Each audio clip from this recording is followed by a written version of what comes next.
Kwanza mimi sidhani kama ndoa tayari ile imekamilika. Na sidhani kama ni ndoa ya ukweli. Ama inawezekana Zuchu aliolewa afu akaachwa.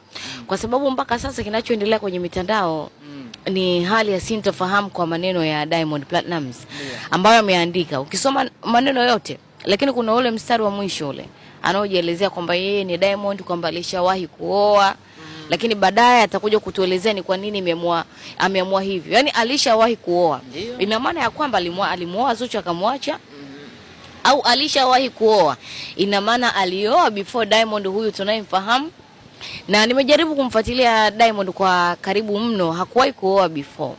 Yaani ndoa ambayo tulioiona ni hii ambayo aliposti jana. Na hii yenyewe aliyoposti jana ina utata mwingine juu yake ya kwamba alimuoa Zuchu lakini kamuacha. Sababu ambayo inasemekana watu wengi wanaielezea kwamba ameachwa ni Zuchu ni kamdomo. Inaonekana mamake hakupenda kitendo hiki kilivyotokea. Akazungumza naye, kwenye kuzungumza naye Zuchu akafanya ujeuri, ikatokea hatua ya sintofahamu na nini. Diamond akasikishwa simu, akaambiwa muache, inabidi uchague kati ya mimi au Zuchu. Inabidi umwache huyo Zuchu. Umemuoa, mimi sijajua na nini, lakini which is true. Kwa ndoa zetu za Kiislamu hata mtoto akiamua kuoa bila mzazi kufahamu ni sawa. Ni sawa kabisa, wala haina shida. Lakini shida ni kwamba mama alivyopelekwa salamu kwamba nimeoa, alikataa. Alikataa, hakutaka kabisa Zuchu aolewe. Na pengine haukuwa muda sahihi wa Diamond kuingia kwenye ndoa kwa upande wa mama yake. Akashikishwa simu.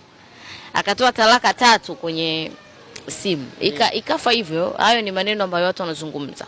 Lakini kwa kukiri hili, ukiingia kwenye ukurasa wa Instagram wa Sandra mama yake Dangote au mama Dangote, utaona kuna picha ameposti video ya wimbo wa Salama wa Diamond Platnumz akiwa wimbo wa Barnaba akiwa amemshirikisha Diamond. Ule wimbo kuna mstari tata ambapo unaimbwa mule na alikuwa anaimba mwenye Diamond. Sasa akakiposti kile akakiweka, akasema kichwa. Yaani ina maana ya kwamba kweli aliolewa Zuchu lakini akaja akaachwa. Na hivi sasa hajala kwa muda mrefu, inasemekana siku 3 mfululizo. Yaani kitu hakipiti. Analia, hajui atafanya nini, anaumia sana. Anampigia Diamond hampokelei. Ameenda nyumbani kwake, walinzi wamekataa kumfungulia milango.